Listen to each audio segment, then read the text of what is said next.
Crimes funcionais. Por Evini Stallone. Hoje explicarei o que são os crimes funcionais. Inicialmente, é importante destacar que o tema é relevante não apenas para quem é estudante de direito ou para quem está prestando concurso público, mas também para aquele que sonha ser funcionário público, uma vez que esse tema é ligado diretamente ao exercício da função pública. Afinal, o que são os crimes funcionais? São aqueles em que o tipo penal exige para sua configuração a condição de funcionário público. Em outras palavras, crimes funcionais são aqueles em que o tipo penal exige que ele seja praticado por um funcionário público, nos termos descritos no art. 327 do Código Penal, dispositivo legal que explica quem é considerado funcionário público para fins penais. Como exemplo desse tipo de crime, podemos citar o crime de excesso de exação, previsto no art. 316, parágrafo 1º, do Código Penal.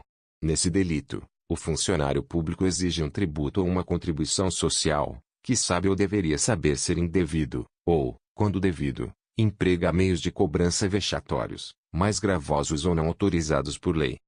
Também é exemplo de crime funcional o crime de condescendência criminosa, previsto no art. 320 do Código Penal, que pune a conduta do funcionário público que deixa de responsabilizar um subordinado que praticou uma infração no exercício da função ou, quando ele não tem competência para responsabilizar determinado funcionário, deixa de levar fato ao conhecimento da autoridade competente. Percebe-se que nesses dois exemplos, excesso de exação e condescendência criminosa, há um elemento importante: ser funcionário público. Dentro da classificação crimes funcionais, temos ainda uma subclassificação, que são os crimes funcionais próprios e os crimes funcionais impróprios. Crimes funcionais próprios. Os crimes funcionais próprios são aqueles que, ausente a condição de funcionário público, o fato é irrelevante na seara penal, ou seja, absolutamente atípico. A título de exemplo, podemos citar o crime de corrupção passiva, previsto no art. 317 do Código Penal. Esse crime consiste na conduta daquele funcionário público que solicita ou recebe uma vantagem indevida em razão da sua função, ainda que fora dela ou antes de assumi-la. O mesmo fato se torna irrelevante do ponto de vista penal se praticado por um particular, pois neste caso será um mero fato atípico. Outro exemplo de crime funcional próprio é a prevaricação, conhecida como uma forma de preguiça, uma falta de vontade de atuar do servidor público. O crime de prevaricação está previsto no art. 319 do Código Penal. É aquela conduta em que o funcionário público se omite, retarda ou age de forma contrária à lei, para satisfazer um interesse ou sentimento pessoal. Caso um particular pratique a mesma conduta, estará praticando um fato atípico, irrelevante para a seara criminal, porque não há previsão dessa conduta como crime. Em suma, os crimes funcionais próprios são aqueles em que, se ausente a condição de funcionário público, o fato será atípico. Crimes funcionais impróprios. Por outro lado, nos crimes funcionais impróprios, ausente a condição de funcionário público, subsistirá um crime diverso do crime funcional.